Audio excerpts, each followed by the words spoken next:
Hello friends, എല്ലാവർക്കും ചെമ്പനരിപ്പൂവിൻ്റെ പുതിയൊരു വീഡിയോയിലേക്ക് സ്വാഗതം. നമ്മുടെ ചെമ്പനരിപ്പൂ വരാനിരിക്കുന്ന ഭാഗത്തിൻ്റെ വീഡിയോ ആണ് ഞാൻ ചെയ്യുന്നത്. അങ്ങനെ നമ്മുടെ സച്ചിയോടും രേവതിയോടും ചെയ്ത തെറ്റുകൾക്കെല്ലാം തന്നെ അരുൺ രേവതിയുടെ ക്ഷമ പറയുന്നൊരു ഭാഗം നമുക്ക് വരാനിരിക്കുന്നുണ്ട് കേട്ടോ. അതിൻ്റെ ഡീറ്റെയിൽ ആയിട്ടുള്ളൊരു വീഡിയോ ആണ് ഞാൻ ചെയ്യുന്നത്. നമുക്കെല്ലാവർക്കും അറിയാവുന്നൊരു കാര്യമാണ് സച്ചിയുടെ ശത്രുക്കളുടെ ലിസ്റ്റിൽ നമ്പർ 1 ആയിട്ട് നിൽക്കുന്ന അരുണാണല്ലേ. കാരണം അതേ രീതിയിൽ തന്നെ അരുൺ സച്ചിനെ ഒരുപാട് ഉപദ്രവിക്കുന്നുണ്ട്. അപ്പോൾ സച്ചിക്ക് എങ്ങനെയാണ് അതേ രീതിയിൽ തന്നെ ഉണ്ട് അരുണും ഇപ്പോൾ ശത്രുക്കളുടെ ലിസ്റ്റിൽ നമ്പർ 1 ആയിട്ട് പേരിട്ടിരിക്കുന്നത് സച്ചിയുടെയാണ്.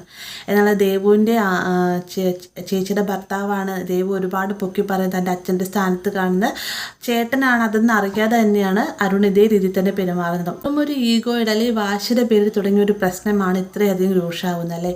ആദ്യമേ തന്നെ നമ്മുടെ സച്ചിയെ ഒരു ചെറിയൊരു പ്രശ്നത്തിൻ്റെ പേരിൽ അരുൺ കൊടുക്കുന്ന സമയത്ത് സച്ചിയുടെ ഭാഗത്ത് തെറ്റില്ലാത്തത് കൊണ്ട് തന്നെയും സച്ചി ആ ഒരു അരുൺ കുടുക്കിയ വലയിൽ നിന്നെല്ലാം തന്നെ രക്ഷപ്പെട്ട് പോരുന്നുണ്ട്. എന്നാൽ രണ്ടാമത് നമ്മുടെ സച്ചിയുടെ വണ്ടിയുടെ ബ്രേക്ക് പൊട്ടി അരുണിൻ്റെ വണ്ടിയിലേക്ക് ഇടിക്കുന്ന സമയത്ത് സച്ചി മനഃപൂർവ്വം തന്നെ കൊല്ലാൻ ശ്രമിക്കുകയായിരുന്നു എന്നൊരു കള്ളക്കേസ് ഉണ്ടാക്കി അരുൺ സച്ചിയുടെ ലൈസൻസ് കട്ടാക്കാൻ ശ്രമിക്കുകയും മാത്രമല്ല സച്ചിയെ ജയിലിൽ അടയ്ക്കാനൊക്കെയായിട്ട് ശ്രമിക്കുന്നുണ്ടല്ലേ. ആ ഒരു സമയത്ത് രേവതി തന്നെ മുൻകൈ എടുത്തുകൊണ്ടാണ് സച്ചിയുടെ നിരപരാധിത്വം തെളിയിക്കുന്നത്. എന്നാൽ ഇതിനു വേണ്ടിയിട്ട് രേവതി നല്ല രീതിയിൽ തന്നെ പരിശ്രമിക്കുന്നുണ്ടല്ലേ. ആദ്യമേ തന്നെ ഈ പോലീസുകാരന്മാർ രണ്ടുപേരോട് പറയുന്നത് കേൾക്കുമ്പോൾ തന്നെ രേവതി പറയുന്നുണ്ട്, സാർ എങ്ങനെയെങ്കിലും സഹായിക്കണമെന്നൊക്കെ പറയുന്നുണ്ടെങ്കിലും അരുണെ പേടിയുള്ളത് കൊണ്ടും തൻ്റെ മേലുദ്യോഗസ്ഥനായതുകൊണ്ട് തന്നെ ഈ പോലീസുകാരനൊന്നും തന്നെ വിട്ടു പറയുന്നില്ല അല്ലേ. എന്നാൽ പിന്നീട് SI വന്നതിന് ശേഷം സാർ ഒരു സത്യസന്ധനായിട്ടുള്ള ഓഫീസറാണെന്നാണ് ഞാൻ കരുതുന്നത്. അതുകൊണ്ട് എന്താ സംഭവിച്ചു വല്ല ആര് പറയുന്ന സത്യമെന്ന് ചോദിക്കുന്ന നേരത്താണ് രേവതിയും സച്ചിയും പറയുന്നതാണ് സത്യമെന്നുള്ള കാര്യം പോലീസുകാരൻ പറയുന്നത്. അപ്പോൾ അരുണ ഈ ഒരു ദേഷ്യത്തിലും സങ്കടത്തിലേക്ക് ഇരിക്കുന്ന സമയത്താണ് ദേവു അരുണിൻ്റെ അടുത്ത് വന്നതിന് ശേഷം നമ്മുടെ കല്യാണ കാര്യത്തെക്കുറിച്ച് ഞാൻ വീട്ടിൽ സംസാരിക്കാൻ പോവുകയാണ്. നാളെ ഞാൻ അരുണേട്ടനെ എൻ്റെ ഏട്ടനെയും ഏട്ടത്തെയും പരിചയപ്പെടുത്താൻ പോവുകയാണെന്നൊക്കെ പറയുമ്പോഴത്തേക്ക് അരുണ് ഭയങ്കര സന്തോഷമാവുന്നുണ്ട് കേട്ടോ.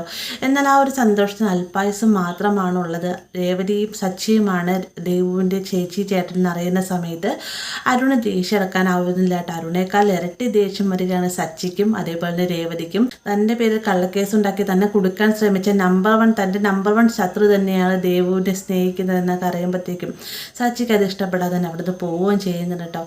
അങ്ങനെ ഈ ഒരു പ്രശ്നം വളരെ രൂക്ഷമാകുന്നുണ്ട്. സച്ചിനോട് രേവതി മയത്തിൽ സംസാരിക്കാൻ ദേവുവിന് ഇഷ്ടപ്പെട്ട ആളെ തന്നെ നമുക്ക് കല്യാണം കഴിച്ചു കൊടുക്കാമെന്നൊക്കെ പറയുന്നുണ്ടെങ്കിലും രേവതിനോട് അന്നേ ദിവസത്തിന് സച്ചി ഒച്ചപ്പാട് ഉണ്ടാക്കുന്നുണ്ട്. അതിന് ശേഷം ശരത്തും അതേപോലെ തന്നെ ദേവു നേരിട്ടെന്നൊക്കെ സംസാരിക്കുന്നുണ്ടെങ്കിലും സച്ചി അമ്പിന് തുമ്പിൽ അടുക്കുന്നില്ല കേട്ടോ. അപ്പോൾ എന്ത് പറഞ്ഞാലും സച്ചിയുടെയും കേൾക്കില്ല. ഇനി താനൊരു വാശിയോട് കൂടി നിന്ന് കഴിഞ്ഞാൽ അത് ചേച്ചിയുടെയും ജീവിതത്തെ ബാധിക്കുമെന്ന് മനസ്സിലാക്കിക്കൊണ്ട് തന്നെ ദേവു അരുണിനെ നേരിട്ട് കണ്ടതിന് ശേഷം ഈ ഒരു പ്രണയബന്ധത്തിൽ താൻ പിന്മാറുകയാണെന്നും അരുണേട്ടനും തന്നെ മറക്കണമെന്നും ഭയങ്കര സങ്കടത്തോടെ തന്നെ പറയുന്നുണ്ട് കേട്ടോ. അപ്പോൾ ഇതും കൂടെ കേൾക്കുമ്പോഴത്തേക്ക് അരുൺ ആകെ തകർന്നു പോവുകയാണ്. അരുൺ വേഗം തന്നെ ദേവുവിനോട് സംസാരിക്കാൻ ശ്രമിക്കുന്നുണ്ടെങ്കിൽ ദേവു അരുണിൻ്റെ വാക്കൊന്നും കേൾക്കാതെ തന്നെ അപ്പം തന്നെ പോവുകയും ചെയ്യുന്നുണ്ട്. പിന്നീട് അരുൺ നേരെ രേവതിയുടെ അടുത്തേക്ക് ചെന്നതിന് ശേഷം താനും ചേച്ചിയുടെ ഭർത്താവും തമ്മിൽ പല പ്രശ്നങ്ങളും ഉണ്ടായിട്ടുണ്ട്, പക്ഷേ അതെല്ലാം തന്നെ മനഃപൂർവ്വം ഉണ്ടാക്കിയതല്ലായിരുന്നു എന്നൊക്കെ പറയുന്ന സമയത്ത് സാർ അങ്ങനെ പറയരുത്. ഒരു തവണ എൻ്റെ ഭർത്താവിനെ മനഃപൂർവ്വം കള്ളക്കേസ് കുടുക്കി എൻ്റെ ഭർത്താവിൻ്റെ ലൈസൻസ് റദ്ദാക്കാൻ നോക്കിയതല്ലേ സാറെന്നൊക്കെ രേവതി ചോദിക്കുമ്പോഴത്തേക്കും അരുൺ ഒരു നിമിഷം തല താഴ്ത്തുന്നുണ്ട്.